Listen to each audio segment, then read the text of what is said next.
வணக்கம். இலங்கை கடற்படையினர் நடத்திய துப்பாக்கி சூட்டில் காயமடைந்த காரைக்கால் மீனவர்களுக்கு தலா 1 லட்சம் ரூபாய் நிதியாக வழங்கப்படும் என்று முதல்வர் ரங்கசாமி தெரிவித்துள்ளார். இதுகுறித்து முதல்வர் ரங்கசாமி கூறுகையில், புதுவை மாநிலம் காரைக்காலை சேர்ந்த செண்பகம் என்ற மீனவர் 12 மீனவர்களுடன் மீன்பிடிக்க கடலுக்கு சென்றபோது கடந்த 6ஆம் தேதி இலங்கை நடத்திய துப்பாக்கி சூட்டில் படுகாயமடைந்து சென்னை மருத்துவமனையில் சிகிச்சை பெற்று வருகிறார். அவரை அமைச்சர் பன்னீர்செல்வம் நேரில் சென்று பார்வையிட்டு ஆறுதல் கூறினார் என்று தெரிவித்த அவர், மேலும் அதே போன்று கடந்த 7ஆம் தேதி காரைக்கால் மீனவர்கள் சுவாமிநாதன், சித்திரவேல், முருகையன், சித்திரவேல் ஆகியோரும் இலங்கை ராணுவத்தால் தாக்கப்பட்டு மருத்துவமனையில் சிகிச்சை பெற்று வருகின்றனர் என்றார். மேலும் சிங்கள ராணுவத்தால் தாக்கப்பட்ட 5 மீனவர்களுக்கும் புதுவை அரசு சார்பில் நிவாரண உதவியாக 1 லட்சம் ரூபாய் வழங்கப்படும் என்று அவர் கூறினார். புதுவைக்கு வருகை புரிந்துள்ள பிரான்ஸ் நாடாளுமன்ற உறுப்பினர்கள் மரியாதை நிமித்தமாக ஆளுநர் இக்பால் சிங் மற்றும் முதல்வர் ரங்கசாமியை சந்தித்தனர். பிரான்ஸ் நாட்டு நாடாளுமன்ற உறுப்பினர் பிரான்சிஸ் மார்க் தலைமையில் நாடாளுமன்ற உறுப்பினர்கள் ஜெரால்டு சீசர், வலேரி லெத்தார்த், பத்ரிசியா மற்றும் நிர்வாக செயலாளர் மேரி பசல்புத்தீன் ஆகியோர் வருகை புரிந்துள்ளனர். அவர்கள் மரியாதை நிமித்தமாக ஆளுநர் மாளிகைக்கு சென்று ஆளுநர் இக்பால் சிங்கை சந்தித்து கௌரவித்து உரையாடினர். பின்னர் அங்கிருந்து விடைபெற்று சென்று முதல்வர் ரங்கசாமியை சந்தித்து பொன்னாடை அணிவித்து கௌரவித்து உரையாடினர். அவர்களுக்கு முதல்வர் ரங்கசாமி பூங்கொத்து கொடுத்து வரவேற்று நினைவு பரிசினை வழங்கினார். அப்போது அமைச்சர் ராஜவேலு, புதுவையில் உள்ள பிரான்ஸ் துணை தூதர் பியர் ஃபுர்னியே ஆகியோர் உடனிருந்தனர். புதுவை மாணவர் சிறப்பு பேருந்தில் நெரிசலை தவிர்க்க மகளிருக்கு தனி பேருந்து இயக்க வேண்டும் என்று பொதுமக்கள் கோரிக்கை விடுத்துள்ளனர். புதுவையில் கிராமப்புறங்களில் பயிலும் மாணவர்கள் மற்றும் அனைத்து பகுதிகளிலும் பயிலும் மாணவர்கள் சிரமமின்றி பள்ளி கல்லூரிகளுக்கு வந்து செல்ல வேண்டும் என்ற நோக்கில் மாணவர் சிறப்பு பேருந்து இயக்கப்பட்டு வருகிறது. ஆனால் சில குறிப்பிட்ட பகுதிகளுக்கு செல்லும் சிறப்பு பேருந்துகளில் போதிய எண்ணிக்கையில் சிறப்பு பேருந்து இல்லாத காரணத்தால் அதிக அளவில் மாணவ மாணவியர்கள் பயணிக்கின்றனர். மேலும் பேருந்தில் இடம் இல்லாமல் பேருந்தின் மேற்கூரை மற்றும் படிக்கட்டில் பயணம் செய்கின்றனர். இதனால் நெரிசல் ஏற்படுவதுடன் விபத்து ஏற்படும் அபாய நிலையும் உள்ளது. மேலும் நெரிசலை பயன்படுத்தி சில மாணவிகளிடம் சில்மிஷம் செய்யும் நிலையும் உருவாகியுள்ளது. இதனால் பல பிரச்சனைகள் கிராம மக்களிடையே ஏற்பட்டு கலவரமாக மாறுகிறது. இதுபோன்ற சூழ்நிலையில் மாணவர் சிறப்பு பேருந்துகளில் நெரிசலை தவிர்க்கவும் விபத்துகளை தடுக்கவும் மகளிருக்கென்று சிறப்பு பேருந்து இயக்க வேண்டும் என்று பொதுமக்கள் கோரிக்கை விடுத்துள்ளனர். மேலும் பேருந்துகளில் மாணவர்கள் அல்லாதவர்களும் ஏறுவதால் மாணவர்களுக்கு அடையாள அட்டையை வழங்க வேண்டும் என்று விரும்புகின்றனர். புதுவை திருவண்டார் கோவிலில் திராவிட முன்னேற்ற கழக இளைஞர் அணி சார்பில் ஸ்டாலின் மணிவிழா இளைஞர் எழுச்சி நாளை முன்னிட்டு ரத்த தான முகாம் நடைபெற்றது.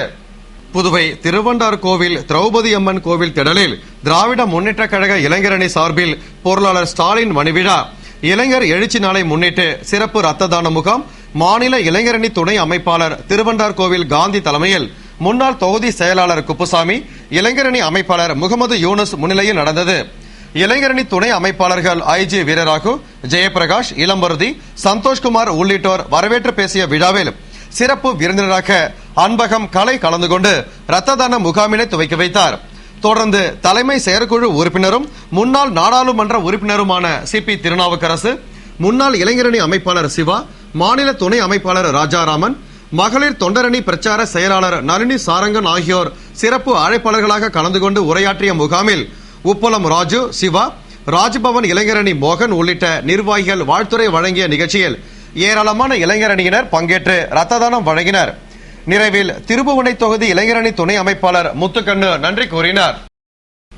புதுவை பிற்படுத்தப்பட்டோர் மற்றும் சிறுபான்மையினர் மேம்பாட்டு கழகம் சார்பில் கணினி பயிற்சி பெற்ற மாணவ மாணவிகளுக்கு முதல்வர் ரங்கசாமி சான்றிதழ் வழங்கினார்.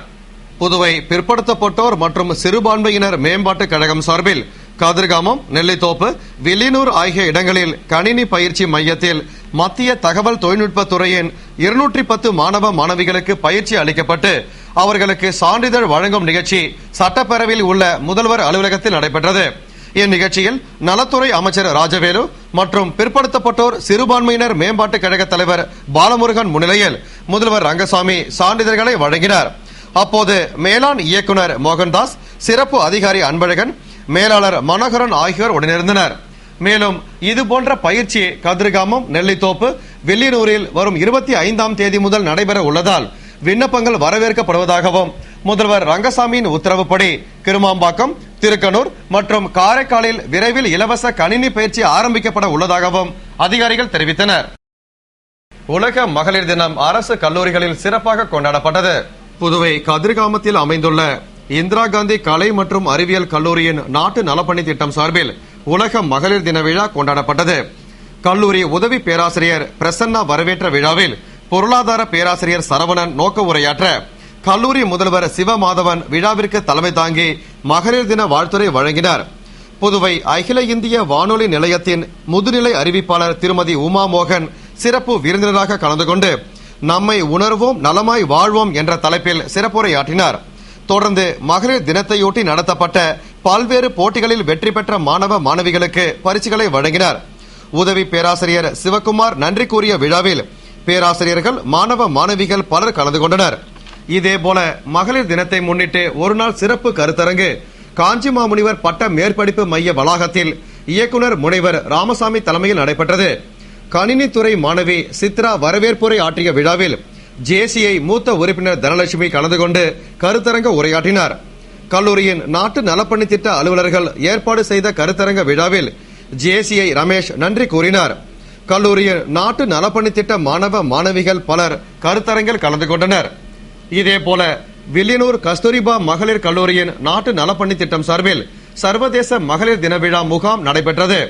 கல்லூரி முதல்வர் வசந்தகுமாரி குத்துவிளக்கேற்றி துவக்கி வைத்த முகாமில் திருமதி சித்ரா சங்கர் வரவேற்புரை வழங்க NSS அலுவலர் சார்லஸ் கிறிஸ்டோபர் ராஜ் தலைமையேற்று முகாமின் முக்கியத்துவத்தையும் சேவையையும் எடுத்து கூறினார்.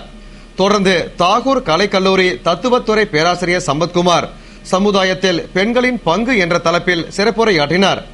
NSS தன்னார்வலர்கள் மற்றும் மாணவிகள் பலர் விழாவில் கலந்து கொண்டனர். புதுவை இளைஞர் காங்கிரஸ் சார்பில் உலக மகளிர் தினத்தை முன்னிட்டு நடந்த மனித சங்கிலி மற்றும் உறுதிமொழி ஏற்பு நிகழ்ச்சியை மாநில தலைவர் AV சுப்பிரமணியன் முன்னிலையில் எதிர்க்கட்சித் தலைவர் வைத்திலிங்கம் துவக்கி வைத்தார். உலக மகளிர் தினத்தை முன்னிட்டு மாநில இளைஞர் காங்கிரஸ் சார்பில் இந்திரா காந்தி சிக்னல் அருகே மனித சங்கிலி மற்றும் பெண்களுக்கு எதிரான வன்கொடுமையை எதிர்த்து உறுதிமொழி ஏற்பு நிகழ்ச்சி நடைபெற்றது. இளைஞர் காங்கிரஸ் தலைவர் இளையராஜா தலைமையில் நடைபெற்ற நிகழ்ச்சியில் சிறப்பு அழைப்பாளராக கலந்து கொண்ட மாநில காங்கிரஸ் தலைவர் திரு AV சுப்பிரமணியன் முன்னிலையில் எதிர்க்கட்சித் தலைவர் வைத்திலிங்கம் மனித சங்கிலியை துவக்கி வைத்திட அனைவரும் பெண்களுக்கு எதிரான வன்கொடுமையை எதிர்த்து உறுதிமொழி ஏற்றனர். நிகழ்ச்சியில் இளைஞர் காங்கிரஸ் துணைத் தலைவர் சரவணன் மற்றும் நிர்வாகிகள், சட்டமன்ற உறுப்பினர் நமச்சிவாயம், துணைத் தலைவர் பாலாஜி, முன்னாள் சட்டமன்ற உறுப்பினர்கள் ஜெயமூர்த்தி, ஏழுமலை, மனோகர், வட்டார காங்கிரஸ் தலைவர் திரு AKD ஆறுமுகம் உள்ளிட்ட நிர்வாகிகள் கலந்து கொண்டனர்.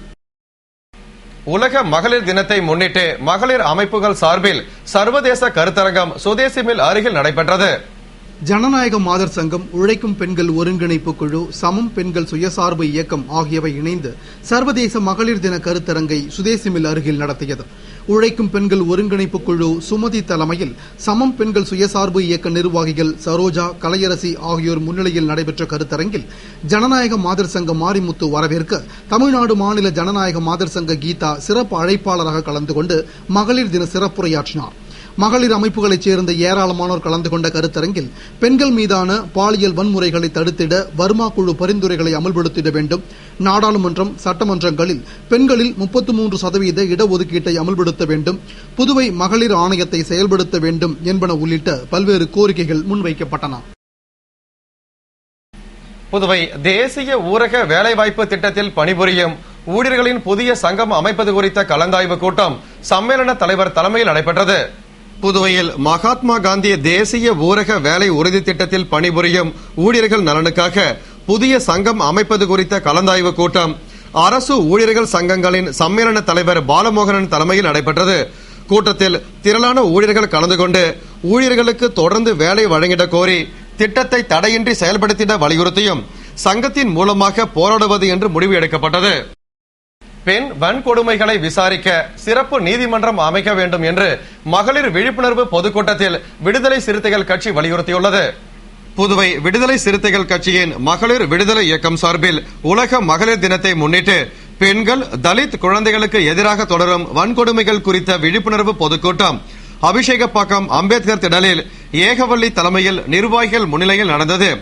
கட்சியின் மாநில அமைப்பு செயலாளர் பாவாணன் விளக்க உரையாற்றிய கூட்டத்தில் பெண்கள் தொடர்பான சட்டங்களை தீவிரமாக நடைமுறைப்படுத்த வேண்டும், பெண்கள் மீதான வன்கொடுமைகளை விசாரிக்க தனி சிறப்பு நீதிமன்றங்களை அமைக்க வேண்டும்.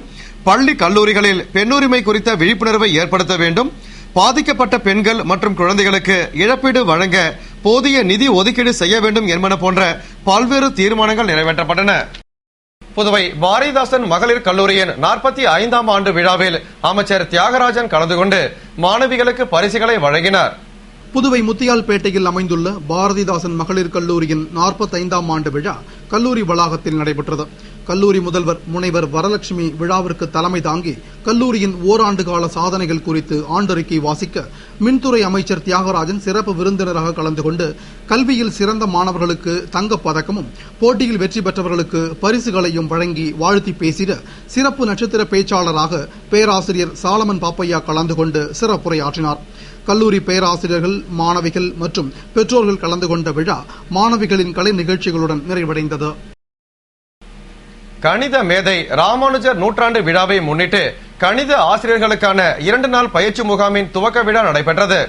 புதுவை அறிவியல் இயக்கம் மத்திய அரசின் அறிவியல் தொழில்நுட்பத்துறையின் உதவியுடன் கணித மேதை ராமானுஜர் நூற்றாண்டு விழாவினை முன்னிட்டு 2 நாள் மாநில கணித ஆசிரியர் பயிற்சி முகாமை நடத்துகிறது.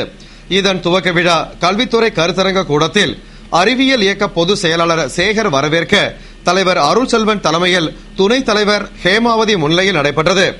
புதுவை அரசின் அறிவியல் தொழில்நுட்பம் சுற்றுச்சூழல் துறை இயக்குநர் துவாரகநாத் சிறப்புரை வழங்க சென்னை கணித அறிவியல் துறை பேராசிரியர் கமல் லொட்டையா வாழ்த்துறை வழங்கிய விழாவினை தொடர்ந்து நடைபெற்ற முதல் நாள் பயிற்சி முகாமில் கணிதவியலில் ராமானுஜரின் பங்களிப்பு என்ற தலைப்பிலும் கணிதத்தின் வரலாறு என்ற தலைப்பிலும் உரையாற்றினார். புதுவை அரசு பள்ளிகளின் கணித ஆசிரியர்கள், பிஎட் பயிலும் பயிற்சி கணித ஆசிரியர்கள் பலர் முகாமில் கலந்து கொண்டனர். இத்துடன் செய்திகள் நிறைவடைந்தன. வணக்கம்.